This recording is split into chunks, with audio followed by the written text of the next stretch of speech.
So because One Piece is ending, Oda is being very mindful about how he uses his cover pages to tell a story that completely relates to what's actually going on in the main storyline. So it seems like this is the beginning of a Mads flashback. So we see Vegapunk's amended silhouette because you see the giant tongue sticking out. I'm actually really excited about this because if this is in fact the start of a Mads flashback, it could mean that we are about to see Sora, Sanji's mom, featured in the cover story. Perhaps we end up learning more about how Sanji and his siblings were created. Perhaps we find out that the reason for why the siblings have twirly eyebrows is connected to the spirals on devil fruits. Maybe there's some connection between the Vinsmoke DNA and the DNA of Lunarians, or the DNA of the people from the Ancient Kingdom. And we might also get a cameo from young Queen in the lab as well. Because remember, we know that Queen, through his research, was able to replicate the power of the Vinsmoke siblings, at least the male siblings, right? So he has Ichiji's beams, Niji's lightning, Sanji's invisibility, and Yonji's metal extendability as well. And speaking of turning invisible, it seems like Vegapunk did just that in this chapter after he gave Luffy and friends instructions. Either that or he just warped away, which he also mentioned that he could do. Regardless, whether it's warping or turning invisible,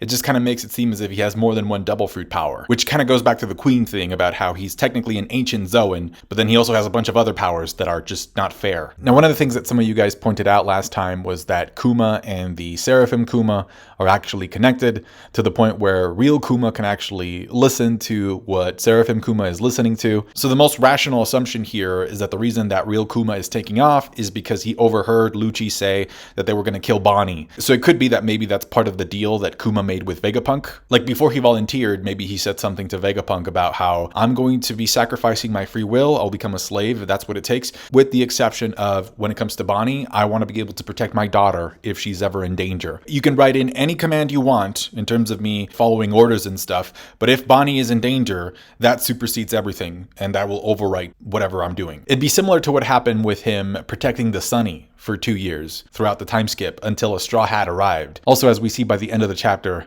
when Luffy runs into Lucci, he's carrying Bonney. So Lucci's target is right in front of him. Now, a bit of information that is intentionally now confirmed and revealed by Oda is that he shows Kuma using the power of his Pawpaw fruit to teleport away, while at the same time we find out that the Kuma Seraphim also has the same ability, and that's how ZP0 gets to the island. So if you've been watching my stuff and the stuff that we've been discussing here on the channel, it should not come as a shock that Vegapunk has the ability to replicate Paramecia devil fruits, just like we saw that he's capable of replicating mythical type Zoan devil fruits. So Senior Pink is alive, right? Because the Jinbei Seraphim has his devil fruit power. So we know that Vegapunk can recreate Paramecia devil fruits, he can recreate mythical Zoans. I guess now the question is, can he recreate Logias? Because it's very likely that he can, because he's already shown that he can replicate the light beams of Kizaru's Pika Pika no Mi. Now, I even mentioned this back in this video that I posted over a year ago, that if it turned out that Vegapunk was able to recreate Paramecia devil fruit powers, that would be a total game changer for the story. Now, I already had my suspicions about this from the previous chapter, but this one pretty much essentially confirms that something's about to go horribly wrong. Because Vegapunk keeps upping up the stakes by declaring that both of his dreams are of a global nature. Both of them will have worldwide reach and repercussions. He wants to create a massive international library that could be built on and shared by the entire world, and he also wants to be able to replicate or bring back a resource from the past, which in this case is renewable free energy for people that everybody has access to. And Robin recently had a line in the anime that I thought was very fitting, very appropriate considering Vegapunk's goal, because she says that history is the treasure of mankind. Because if we learn about history, we learn about the technology of the ancient kingdom. And if we learn about that, we can use it to provide energy for people. And so Robin says that history will certainly light up the future that we'll live in. And so this kind of goes into Oda's main thesis for the story, which is that in order to get to world peace, in order for us to have peace, the biggest obstacle is a lack of resources, because human beings fight over resources. Politics is all about who gets what, when, and how. Wars get started because countries don't have enough, or they think they don't have enough. Now, even though I respect and admire Oda's idealism, I do think that even if the entire world, even if every person, every individual had everything they needed to survive, we would still find a reason to fight against each other because of our broken nature. I think that's why a lot of people turn to religion and spirituality, because I think they realize that if it's just us, then we're pretty much bound to it up. So I definitely think that Egghead is going to be remembered as the arc where One Piece went from having island level thematical implications to global, worldwide level implications. And ultimately, this leads right into the endgame, because we know the endgame is going to be a world war. Because we know the ancient weapons are going to be involved, and they have the power to alter and shape the way the world looks and functions. But then also Vegapunk's ambitions are of a global scale. So by the end of this video, I want to show you something that will hopefully add a lot more perspective to the way Oda is writing Vegapunk, the way he's been writing this arc, but also it kind of goes along with what we've been discussing here in the channel about how you could just kind of tell that things are about to go horribly wrong. So I'm going to be building my way towards showing you this document, this real life historical document. I don't think I'm overselling it by saying that it's probably one of the most important documents in history that involves Einstein and that actually was written right before the start of World War II. Now, obviously, the reveal of Vegapunk's ambition brings up what Lilith was talking about a couple of chapters ago when she said two things. She said that the island of Egghead runs on fire. I'm just going to read you what she says because I think it's like literally the answer to what Vegapunk is talking about in this chapter. So Lilith says, this island's power source is fire. Fire can be converted into all types of energy. If only there was such a thing as an undying flame, we could create our own sun. So if this type of energy was the type of energy that was used in the past by the people of the ancient kingdom, I mean, that connects it directly to sun god Nika. So if Joy Boy / Nika had access or had the power of this undying flame, I'm pretty sure that maybe he shared this power with people, specifically like the Lunarians, and maybe he gave that power to the Lunarians, and maybe that's what the flame on the back of the Lunarians represents. This undying flame, this gift of fire that was given to them by the sun god. Because think about it, during Zoro's fight against King, we learned that a Lunarian can increase its speed by using the flame on its back. So it's like fuel, right? It's like gas inside of a car. If you step on the gas, you go faster, but you're also burning the fuel that you have. And so that connects to what we learned about the ancient giant, about how Vegapunk said that the giant ran out of fuel and so he couldn't move anymore. And speaking of giants, Law says in Punk Hazard that the government has spent hundreds of years trying to figure out how to turn people into giants. So they're invested in giantification because they want to create an artificial army of giants for themselves. But they can't figure out how to do it. So we know that the giants, they worship the sun god, right? That's what we learned during Big Mom's flashback. In fact, we actually get a moment there where the giants are celebrating the birth of 3 new giants. Prince Loki is one of them, as well as 2 other giants called Rodo and Goldberg. And so during that scene, the giants say, "Thank the sun for our children's growth." So obviously I'm thinking sun god, Nika, Joy Boy. Was Nika actually responsible for creating the giants in the first place? Could it be that maybe the giants have access to this undying flame, to this source of energy, and maybe it's this source of energy that makes their race bigger? Whatever it is, it's pretty obvious that the giants of Elbaf have to be guarding a secret that relates to the ancient kingdom / to Joy Boy. I just remember Big Mom hiring Caesar, bringing him on board so that, he could try to build giants, to create giants. And obviously Caesar failed. But then Big Mom also says that if the marriage between Lola and Loki had actually gone through, she would already be king of the pirates and she would have had the power to crush the other Yonko. I would have been able to crush Kaido, Red Hair, and even Whitebeard long ago. So whatever it is that the giants of Elbaf are guarding, whatever Loki's royal family has access to, it's pretty logical to assume that it would allow somebody to rule over the world, to achieve world domination. And so I'm guessing that that has to be connected with the energy source that Vegapunk talks about in this chapter. Now, an important distinction that Oda repeats here is that Luffy is not interested in being a hero. He says that he thinks Vegapunk's goal is cool, but he's not interested in being a hero. It's kind of a contradiction in a way because it's a shonen, so it's like whether he wants to or not, if you're the protagonist of a shonen, so whether he wants to or not, him being the protagonist of a shonen kind of heavily implies, and it's pretty much a given that he will be a hero to some degree. So I think what we learn here is that the biggest difference between Luffy's mentality and Vegapunk's mentality is the intention. Because Vegapunk wants to share knowledge and energy with the rest of the world, right? Whereas if we go back to what Luffy tells Kaido before he defeats him, Luffy says, I want to build a world where my friends, emphasis on my friends, can eat as much as they want. So with Luffy, it's more of like, I want to take care of the people that I know and care about. And that's it. If I know you and you're a good person, okay, cool. Yeah.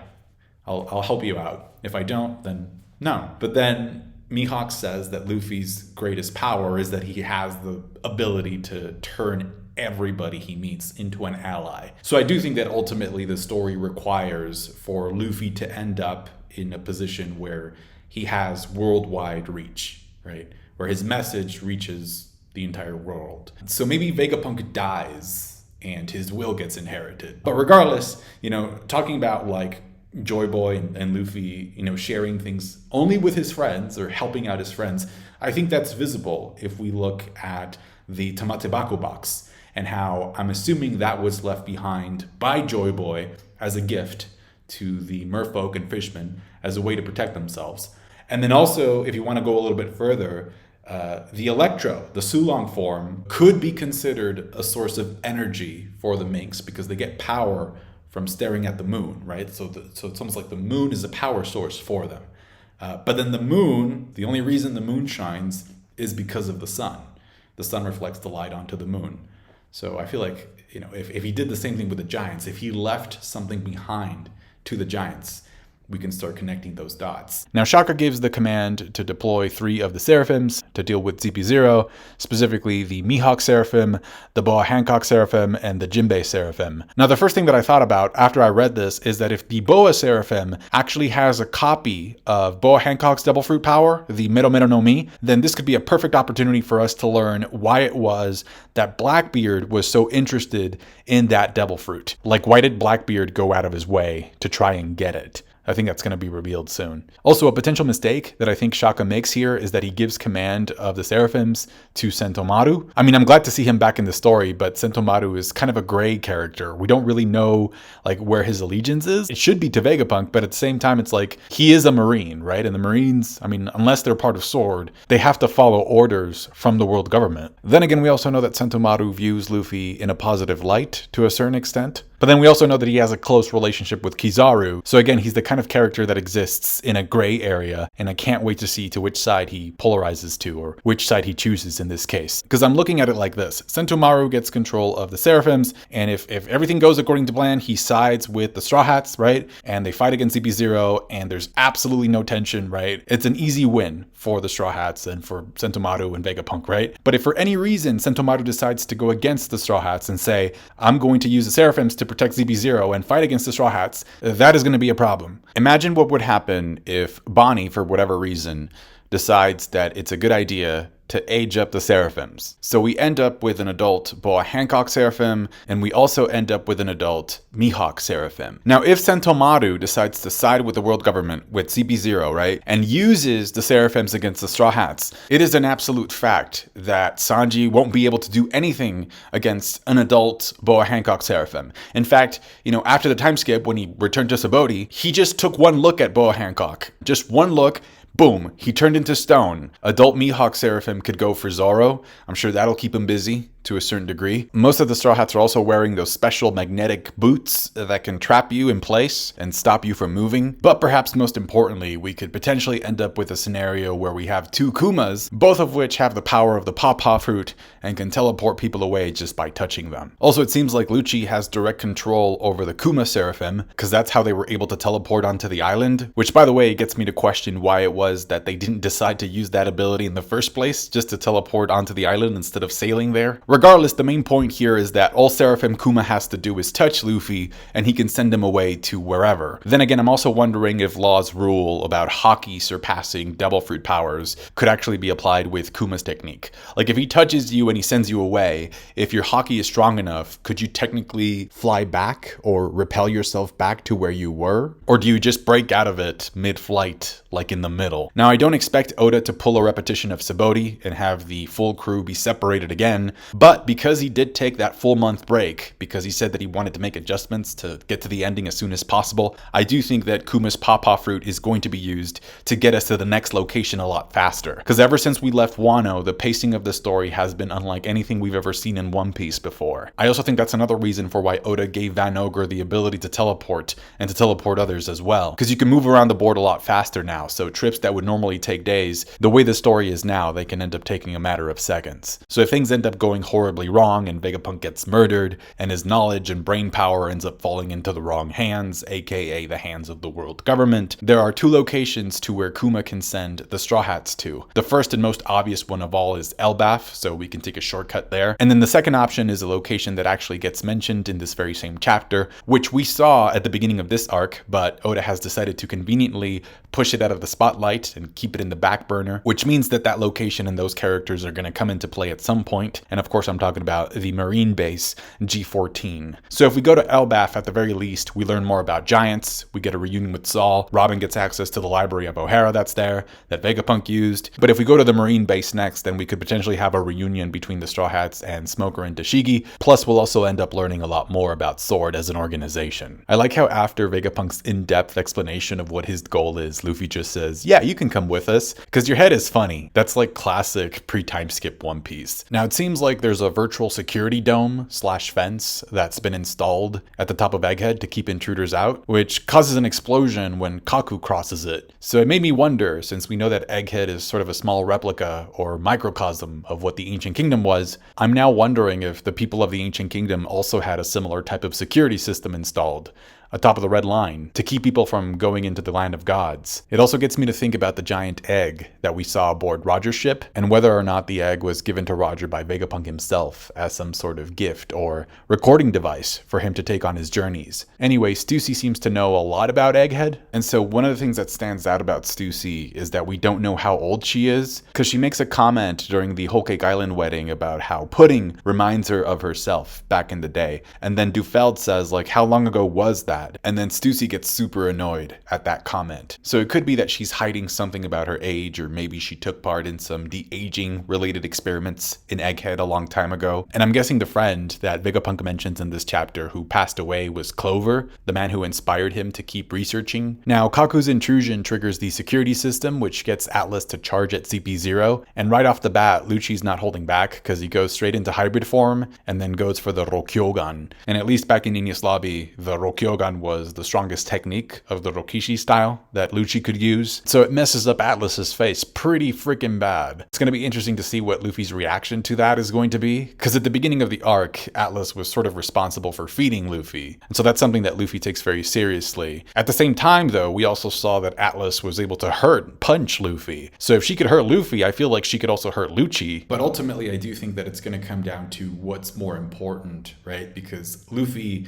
is under instructions to take Bonney up to the top. So what's more important, getting to the top with Bonney, getting Vegapunk out of the island, or staying to fight ZP0? Now, if you watched my last video, I spent a lot of time going over how, because of the nature of Vegapunk's ambition, because it's so big in scale, right? He wants to be able to reach the world, right? He wants to be able to change the world and reach it with knowledge and energy. And that's a good thing, right? Innovation brings up some really, really good changes that can help humanity move forward. But the flip side of that is that it can also bring up humanity's darkest side. And in fact, we know this. We've seen this actually happen in history. So I want to read you this letter. And it's a real life document. Again, probably one of the most important documents in history. And it's a letter that was written by a physicist called Szilard, but it was signed by Einstein. at the time. So the letter is actually known as the Einstein-Szilard letter, and it was addressed to the President of the United States in 1939, which at the time was FDR, Franklin D. Roosevelt. So again, this is just right before the start of World War II. So I'm just going to go ahead and read you the sections of the letter that I think apply perfectly to what's going on in the arc right now. But as I read this, I think it's important to keep in mind that Vegapunk is based off of Einstein, and this is an actual letter that has a message that Einstein approved, that he read and approved and sent this message to the President of the United States right before the start of World War II. So this is Einstein's message, and it says, "Sir F.D. Roosevelt, some recent work by two scientists, E. Fermi and L. Szilard, which has been communicated to me via manuscript, leads me to expect that the element uranium may be turned into a new and important source of energy in the immediate future. Certain aspects of the situation which has arisen seem to call for watchfulness and, if necessary, quick action on the part of the administration." The administration being the government of the United States. "In the course of the last 4 months, it has been made probable that it may be possible to set up a nuclear chain reaction in a large mass of uranium by which vast amounts of power and large quantities of new radium-like elements would be generated. This new phenomenon would also lead to the construction of bombs, and it is conceivable that extremely powerful bombs of this type may thus be constructed. A single bomb of this type, carried by boat and exploded in a port, might very well destroy the whole port together with some of the surrounding territory." And the letter goes on to make two recommendations or two suggestions, the last of which is to speed up the experimental work which is at present being carried on within the limits of the budgets of universities. So it's essentially asking for funding. And then the letter ends with, "I understand that Germany has actually stopped the sale of uranium from the Czechoslovakian mines which it has taken over." So the concern back then of Einstein and of these other scientists was that Germany would actually end up creating nuclear weapons. So when Roosevelt reads this letter, he essentially starts a project named the Manhattan Project. He has a special team working there. He swears everybody to secrecy. Obviously, he puts in a ton of funding, and that ends up ultimately leading to the creation of the atomic bomb. And so given that we know what happens, and specifically what happens to Japan at the end of the war, and given that Oda is a Japanese writer, he's a Japanese mangaka, I'm very, very interested to see how he handles this and what he has to say. Because I do think that Oda being Japanese and the fact that his country was directly affected by this discovery, I think whatever he decides to say in the story will be that much more powerful. I mean, if I had to guess where he's going with this, is that innovation technology, this new source of energy or this past source of energy, it depends on how you use it. It kind of goes back to Frankie's flashback about how Tom teaches him that ships, they're not good or bad, people use them for purposes, but the ship itself, the creation itself, it's not a crime. It also goes into the ancient weapons as well. Like, are the ancient weapons good or bad? Well, it depends. Are you using them to destroy, or are you using them to create, to build a better world for people? I really now do suspect that that energy source of the past, which Vegapunk wants to get his hands on and spread, I do think that that energy source was the thing that the government used to kill and destroy the people of the ancient kingdom. Because think about it, Lunarians are, according to Queen, Lunarians are supposed to be a race that can exist and endure and survive in any kind of environment, okay? So what would be strong enough, what would be powerful enough to wipe them out? I think it's this source of energy. And I do think that that source of energy, that power, originally belonged to the people of the ancient kingdom. And then the government got involved, or the 20/19 kingdoms found a way of using that power against the people of the ancient kingdom. And so they were wiped out by their own power. I feel like somebody betrayed somebody, and that's what happened. Thank you for watching. I hope you enjoyed the points that I made. To me, it's pretty interesting to see the lore sort of build up. I would not be surprised if Oda decides to end the year with a massive cliffhanger, which at the same time serves as a reveal. Thank you so much for watching, guys, and for all of your support. Hope you have a great rest of the week. Great week. Take care. Catch you guys later. Bye.